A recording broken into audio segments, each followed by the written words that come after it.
Hey Charlotte, it's Jimmy here with the CLT Life. Today I'm in Plaza Midwood and we're at the original location of Common Market. We're going to go inside and talk to the owner, Blake Barnes. He's going to tell us how he came up with the concept for this restaurant. We're going to find out what makes it great.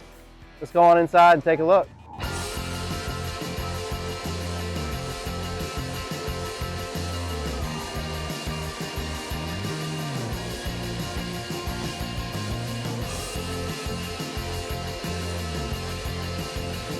First, I want to know about the name. Tell me, how did you come up with the name Common Market? Well, my whole thinking with I'm slightly on the liberal side. I'll just get that out of the way.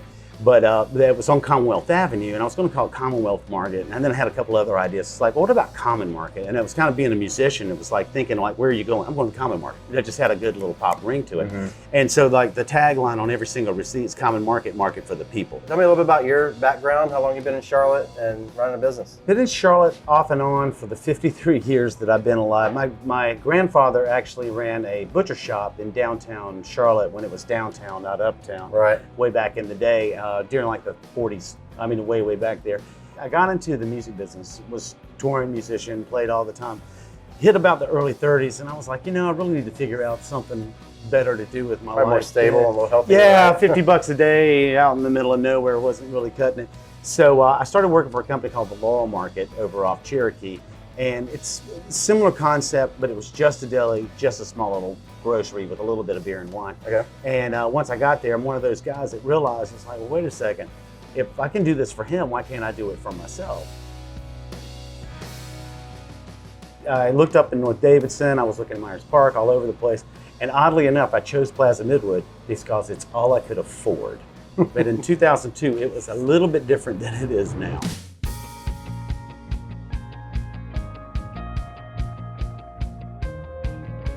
What's your experience been in Plaza Midwood? Starting early off, it was a very scary thing because I'd never run my own business before. I was just as green as they come, and I made a lot of mistakes right off the bat. But I think Plaza Midwood, especially in those days and started, there were so many people that were alternative lifestyles, mm-hmm. You know what I mean, and definitely willing to just try something new. I've been coming to Common Market for a while. I love, great place to get lunch, mm-hmm. Great place to get local beer. I love the craft IPAs and trying from different places. Right. Tell me a little bit how you have curated or cultivated that menu and also the beer selection. Well, one thing that I've done differently than a lot of specialty companies these days is I listen to my customers. They pretty much told me what to do. The food part, that was almost like an expensive way to get you to come in and buy the beer. That was my original thing. I almost opened up a hookah lounge, but I'm glad I went with the food part, you know. And it just started taking hold, and then it started growing. And I think my first day the deli was open, we did like $43. Mm-hmm. And I was like, wow, I am so screwed. I kept thinking that over and over again, but then it just slowly built. Word of mouth. Yeah, and it was just me and like 3 or 4 employees at the beginning. And then I remember there was a snowstorm about 2004 or 5, somewhere in there. It snowed like 16 inches, and that doesn't happen in Charlotte. Does not happen in Charlotte. Ever. So it pretty much shut the city down, but I lived further down on Commonwealth Avenue. And we didn't have heat at the house, but it was working up here because I'm on the same circuit with the fire station. The police had to be out, so 3 or 4 of them parked in front of the store.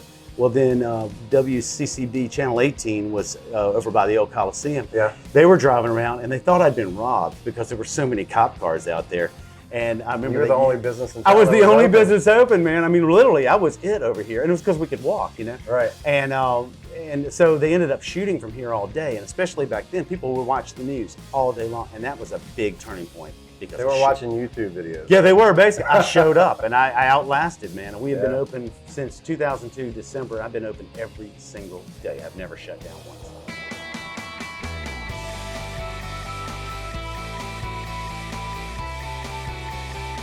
Going back to being a local business, I always ask this question, why is it so important to support local businesses?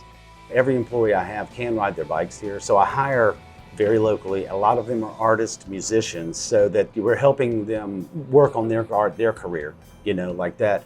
And then, like I said, it kind of gets back into that whole, there's a center to the neighborhood, you know what I mean? And a lot of people coming in and out, a lot of people meet here, you know what I mean, and stuff like that. So, I think that's kind of it. You're keeping it local, man. Keep it real. You've been open for almost 20, I guess next year you'll celebrate your 20th year. Yeah. What is, if you just look 5 years in the future, what does success mean? Is it continuing on the same path? Well, at the rate Charlotte's going, it'll be surviving and not being torn down. A place like Common Market, and there are other places like this in town, are like the true flavor of this city. So basically, I've remained relevant by not doing anything different. I love Common Market, but I can see that it's a reflection of who you are. Yeah.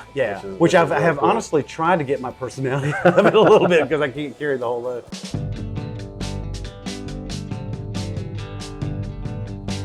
This is the Awesome Cherokee. What's up, Cherokee? He is the man running the show with the food. You don't want me making your food. I'm better at dishwashing and slicing meat. I brought you guys our award-winning pimento cheese, and that is our pimento cheese deluxe sandwich. We have our other popular sandwich, which is the Derby roast beef. If you don't eat meat or cheese, we have the vegetarian, which is loaded with all the veggies.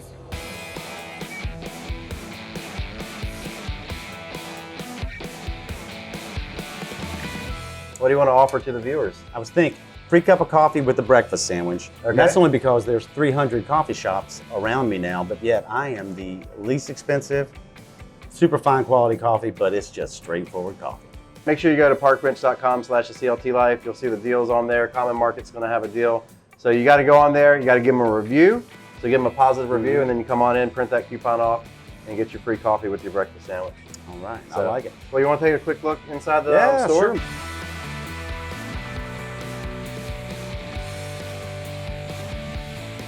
As far as I know, I'm one of the first convenience store bottle shops to actually put a bar in it. Now there's bars everywhere in a little small shop. And people have asked me, it's like, well, what gave you the idea? Trader Joe's was moving to Charlotte, right? First one. My customer base was excited because we didn't have Whole Foods. I don't even know if that was in it yet. Really no organic foods and all that stuff. And I was like, Trader Joe's doesn't have tap. So I got a small keg box, did 2 kegs. 2 kegs became 5 kegs, became 7 or 8 kegs, became 10 kegs. It was over there, it was over here, and then now it's just almost a bottle shop standard to have taps in your bottle shop. We got 6 doors of singles, and so that way when you're on premise, you can drink a single beer, no problem. Okay. And then we also have cold sakis, and then very mainstreamy beers like your Budweisers, your PBR, which is one of my biggest sellers. Tell me a little bit about your wine Oh selection. yeah, well we do generally smaller production wineries, not the big chain wineries, but we're constantly still looking for that really decently priced, not an overpriced wine. We're one of the few smaller wine shops that actually has that much inventory. We have everything from Coca-Cola, which we sell a lot of very mainstream sodas, but then we get into all these little mate teas. Another thing here at the Common Market is that we got into the sake business really early on, and has proven to be, obviously, we just kept growing. It started with a half a shelf, full shelf, and now we have a whole wall of sake. And we So do these all from Japan, or Most any of them domestically made? Or? I think they're all Japan. There might be some of these, the Kikkoman, that's probably made in California. It sounds like maybe there's a market for somebody to make sake here in Charlotte. That would be very interesting. Yeah. Let's take a look at the front patio here. This is the hub right here. This is where people come on in right off the sidewalk and come on into the Common Market. And when I first opened, I had 5 parking spaces here. Yeah. And 2 trees. So it would almost be like watching people bounce off the trees, like pinball trying to get out of here. And I remember when the city redid the street, I was one of the many ones that was trying to fight it. I was like, I don't want to lose my parking, you know what I mean? But now I realize I haven't had viable parking in about a decade, so it's not that big of a deal. And I got this patio, and this was a game changer. I certainly appreciate you spending some time with me. Oh no, my pleasure. Letting us share the story with viewers of the CLT Life, and we'll be coming back here, and hopefully you'll come out here and check it out as well. We'd love to see you. All right, thanks, man. Thank you so much. Take care. I appreciate it. Hey Charlotte, it's Jimmy here with the CLT Life. Thanks so much for watching these videos and supporting our channel. If you happen to own a local business and would like to be featured, or if you know a cool local business throughout the Charlotte area that should be featured on our channel, let me know. You can just send me an email to jimmy@thecltlife.com. Thanks for watching, and we'll see you on a future video.